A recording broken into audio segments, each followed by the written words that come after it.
We finally did all our time, and now you have to let out your pressure depending on whichever pressure cooker you have.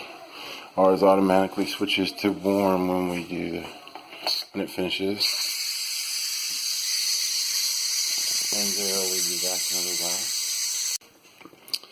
while. Okay, we finally got all the steam out, and we are opening the lid. You probably have to chop these up a little bit, but the meat should be real tender. These are all the carrots and everything.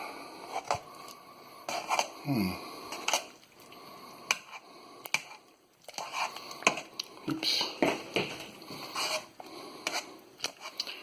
Just chop your meat up some. Sometimes I'll just use some kitchen scissors and try and chop off the beef a little bit so that everybody gets a good bit of beef with their stuff. This is almost like a stew or a soup or something.